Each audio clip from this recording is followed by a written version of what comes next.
Why do you think premises or worlds, plot, narrative elements that seem outlandish can be so effective for engaging more serious themes? Well, so with Girl Dinner, I had watched the Barbie movie, and I had read the books The Best of Everything by Rona Jaff and Fleischman is in Trouble by Taffy Brodesser-Akner. Those books were published 60 years apart, but they both draw the same conclusion, basically, which is that women can't have it all. And I sort of watched the internet get really into coquette core and clean girl makeup and I'm just a girl, and then Girl Dinner came around and I was like, I think that the memes and stuff, they're really funny, I enjoy them, but I think there might be something dangerous about creating this monolith of girlhood, especially when it seems to bolster traditional feminine roles. And I was starting to get really concerned about the rise in conservative ideology online. And I wanted to write about trad wives, and I wanted to write about the wellness economy, and the whole concept of like, beauty is power, beauty is girl power, like, what is that? It's it doesn't mean anything, actually. It doesn't hold anybody accountable, and you still don't get to be equally represented in any way. And I was like, well, but obviously we got to do this in a silly, goofy way, though. Like, who's going to read it if I just scream into the void? And so, yeah, I wanted to write a story that was not necessarily just critical of femininity culture, but also like, why do we enjoy this? What does it mean? It's kind of a dark academia book as well because of the university, and the idea of like, what are we willing to compromise for power? What are we willing to do if it means we can finally be safe, if it means we can finally get ahead, which is kind of the fundamental question of dark academia, I think. And cannibals for fun. Yeah. I think stories with like absurdity, tackling the chaos of the universe are a very powerful tool right now. That's what Lucky Day is about. And I think a lot of that has to do with the fact that if you look around at the world, it's a pretty chaotic place at the moment. And I think that we have traditionally been given a lot of stories where the moral is like, oh, the world might seem chaotic, but really listen to this story and it'll tell you that everything makes sense. And I kind of think that culturally, it's like we've maybe grown out of that a bit, where maybe the stories now, and what I was trying to do with Lucky Day is to say, yes, it is very chaotic, and I'm not going to pretend that it's not. But what I am going to say is that by accepting that chaos and finding gratitude and finding moments of love, you can actually do something really powerful. That denying the chaos and the mess of the world might not be as potent as accepting that, and then accepting how wonderfully unique and beautiful we all are within it. The universe is, all of us in this room, everyone has a different story. We all got here because of an unfathomable amount of choices that brought you here. Not only your choices, choices of your parents, choices of their parents, choices of an asteroid 1 million years ago banging into another planet.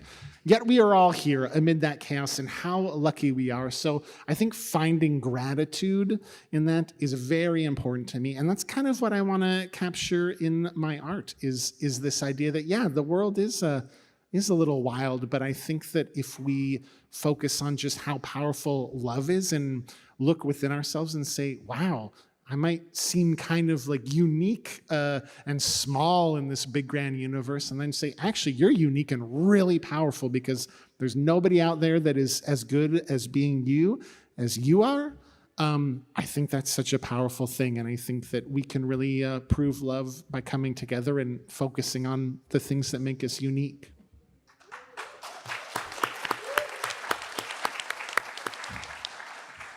Wow, I don't know how to follow it up. So I'm most well known for a book that's about a guy and his ex-girlfriend's cat stuck on an alien game show. That's Dungeon Crawler Carl. And at first glance, it's a stupid, silly dude bro book about silly dude bro stuff. But what it's really about is social media culture and how exploitive that those who are stronger than others can be, people who trod on those who are weaker than themselves. And that's what the theme of Carl is. I have another book that's coming out in February. It's a standalone novel. It's called Operation Bounce House. And it's a very similar theme, but it's very focused on gamer culture. I watched dozens and dozens and possibly hundreds of hours of Counter-Strike videos of like little shits, just swearing up a storm and just being online bullies. And I've gotten to the point where I didn't even want to be online anymore playing games, just because everyone's a dick to each other. And we don't follow Chuck's rules, like love is real. And that's kind of the message of my next book as well. And I think it's pretty much the message of almost everything I write, whereas about fighting back against injustice in the world. And that's what I like to write about.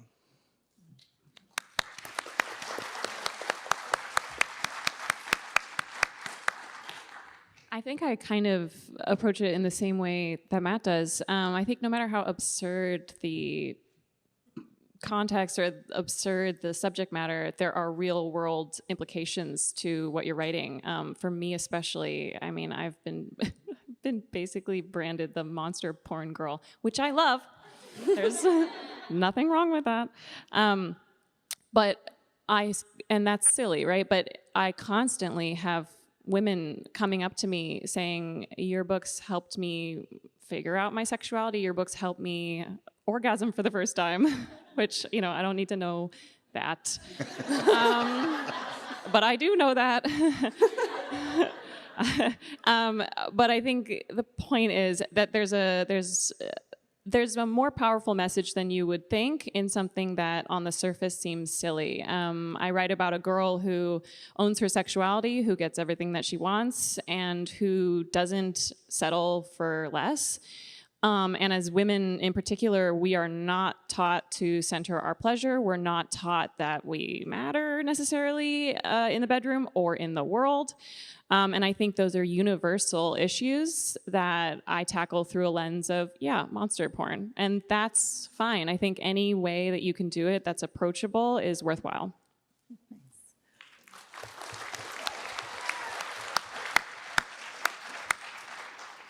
Like, as a bookseller, I think that there's so much power in enjoyment. Like, if you enjoy something, you can be moved by something, as absurd as it can start. And I've told Lindsay, her books got me through the election. Like, that was what... They got me through the election, too. is what got me through. It got our other bookseller through the inauguration. It was just like something with joy.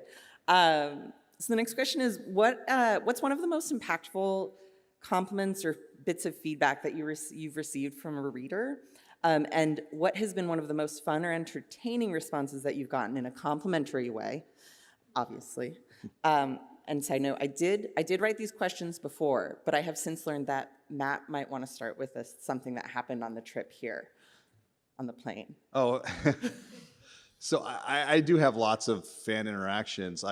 But on the plane here, I was on the airplane, and there was a kid sitting next to me the whole time.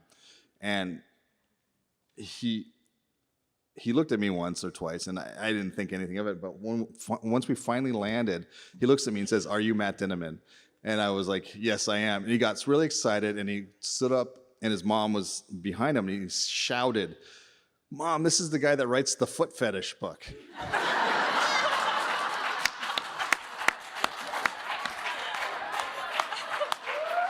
And every head on the airplane just turned and looked right at me. And I kind of wish Lindsay was there. I mean, well, she's, the queen of monster porn, so. But I get stuff like that all the time. It's really fun because there's with the Carl universe, there's a wide variety of different fans. I told this story last weekend. I was actually at your store, Mysterious Galaxy. A woman came up to me and she was crying, and she had said that her husband really loved my books, and he had just died. And the new book he hadn't read yet, and she wanted me to sign it so she could put it on his grave. And this is a true story. I was like, oh my God, I'm so sorry. And standing in line right behind her was a woman that was dressed like Mongo, the dinosaur. And people were she was hamming it up, and everyone was laughing. And that's kind of like the vibe I go for it. There's seriousness mixed in. People really come through with something. They get real meaning in our words, but then they're also having a really, really good time and enjoying the fandom with each other. And that's my favorite part. Do you want to go next? We kind of go. Yeah. Yeah, we can do that. Okay. Gosh, I have had every fan interaction under the sun, I think. Given the subject matter of my books, I've had husbands thank me for their wife reading this book. I've had marriage counselors tell me they recommend it in their sessions. I've had therapists say that their clients told them to read it and then it changed their life. I've had anything you could possibly imagine. Those are the funny ones, but I've also had women who have left an abusive relationship and said that kind of the main character, Tem's strength helped them do that, and that makes me feel really good. And, none of those interactions are kind of more or less important than any of the others. I think they're all impactful, and it's a pleasure and an honor to even be able to provide any type of a story that people can connect to in any type of way. And so, yeah, truly, but do not tell me about your orgasms, guys. Any of you, because I've heard too much. So I have, I'm an interesting case because when I am not wearing this, when I'm trotting around, I don't really have people recognize me for my books. So I don't really get spotted out for that. Who knows who could be, maybe I get spotted for something else. Who knows who could be under this mask. But not a lot of folks stopping me to talk about the Tinglers. However, when I am at a thing like Comic-Con, I do have some fun interactions. I was just, I think this was at New York Comic-Con, this last one, and I was trotting around, and someone very excitedly came up to me and was like, oh, can I get a photo? I think this and they were so excited, very complimentary. We took a photo. They were like, thank you so much. And then as they were leaving, they were like, that is the best Chuck Tingle cosplay I have ever seen. I said, thank you. I actually, what I said to them was, yeah, thanks. I really worked hard on it. And then I think they posted later, and something happened where I saw their post, and then I said, oh no, that was actually me. So they did find out later. And as far as what is kind of really moving about it, I think, I'm a neurodivergent buckaroo, and you don't say, Chuck, but I'm on the autism spectrum, and so a lot of me presenting myself in this unusual way is because, I did spend a lot of my life masking without the mask. It's just kind of emotionally masking. And it's really nice to kind of be out here. When I first, was kind of learning about my autism diagnosis, I looked to David Byrne from the Talking Heads, who are my favorite band ever. Love that band. And when I was diagnosed, I knew that he was on the spectrum. And so I thought, that is so cool. I'm in the cool kids club now, which is actually at the time, that was a very unique reaction. At the time, it was it was really hard thing to hear, and it still can be. But I really think I feel great about being able to be out here, be proud of being autistic, and have young buckaroos come up to me and be like, oh, I just got my autism diagnosis. It didn't break my heart like it used to, for a lot of buckaroos. They say, I got it. And I thought, oh, that's so cool. I'm autistic like Chuck Tingle is. So that really means a lot to me. I am getting a little teary even talking about it right now, but that really means a lot to me. So those are my favorite interactions for sure.